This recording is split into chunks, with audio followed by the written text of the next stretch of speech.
I'm Debbie here and welcome to Sugar and Spice.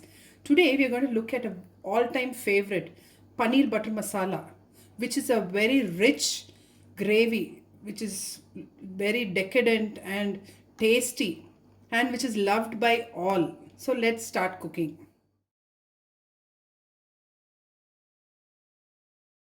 Ingredients for this recipe are 400 grams of tomatoes, 100 grams of onions, coriander leaves which I've chopped. This is only for garnish. I've taken 200 grams of paneers which I've cut into bite-sized cubes. I'm going to take only 1 tablespoon of ginger garlic paste, 2 tablespoons of butter. I've soaked 20 grams of cashew nuts in just water, 1.5 tablespoon of red chili powder, 1 teaspoon of coriander powder, 1 tablespoon of fresh cream. I've taken 1-inch cinnamon stick, 4 cloves, 2 cardamom, a small piece of mace, and I'm also going to use garam masala powder. This is homemade garam masala powder which I'll be using 1 teaspoon, oil and salt. I've also taken a tablespoon of dried kasuri methi. In a pan, I'm going to add maybe 2 tablespoons of oil, and to it I'm going to add all the whole spices which we have taken. Just give it a stir. Those who like the taste of zeera can actually add maybe a 1/4 teaspoon of zeera also to it. And now I'm going to add my sliced onions. Just stir it a bit. You don't have to cook it for long. Maybe a minute is more than enough. I'm cooking all this on high flame.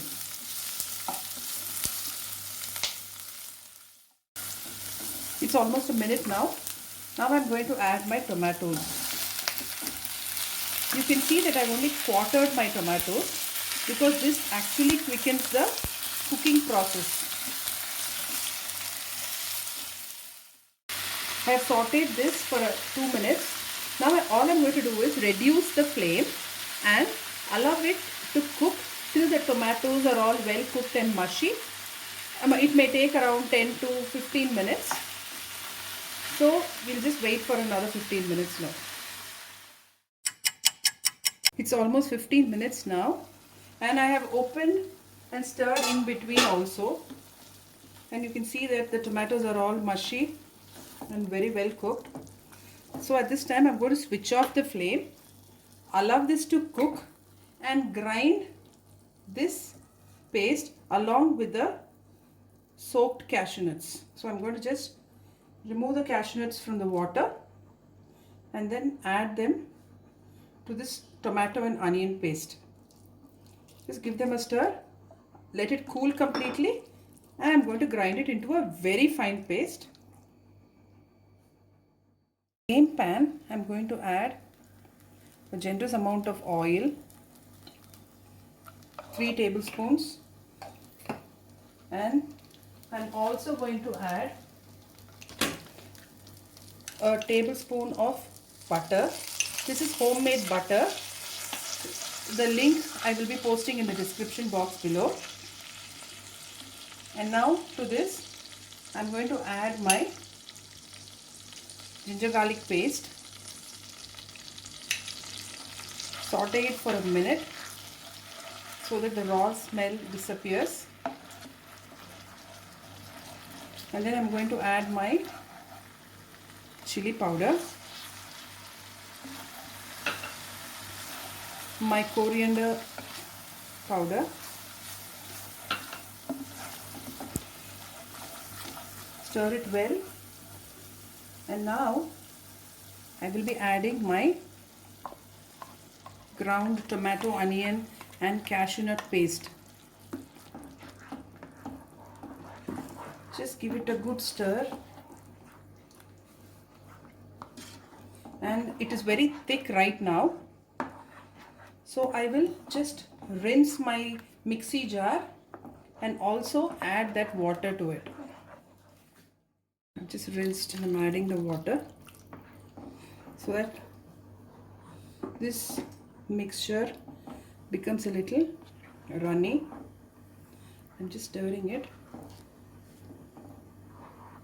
and I just want this to come to a boil.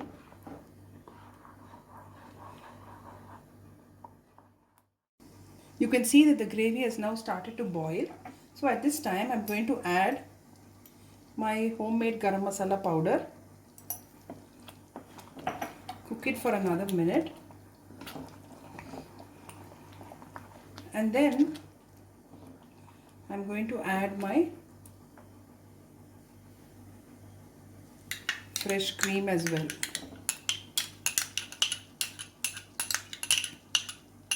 Those who have watched my butter recipe know that the cream also I collect and we make butter, so I'm using fresh cream. Just stir it well. It may start spluttering because the gravy is quite thick. So you just need to be a little careful and also gentle. So once it starts to bubble, now I'm going to add my paneer.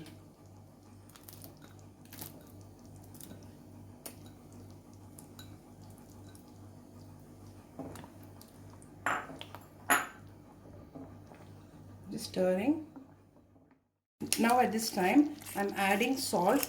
You need to remember we have not added any salt, so you need to check according to your taste.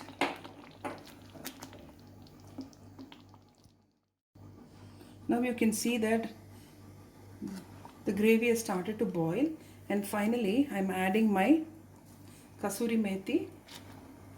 Just stir it, and then I will cover this and cook for just a minute on low flame. Now let's just open the lid, and at this time the gravy is just perfect.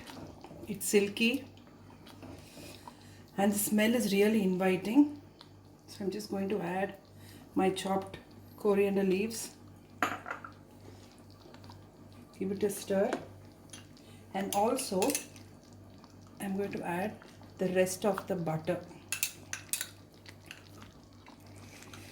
So when you make butter chicken masala, you really need to be very generous with the amount of butter, because this is a very rich gravy and it really tastes awesome.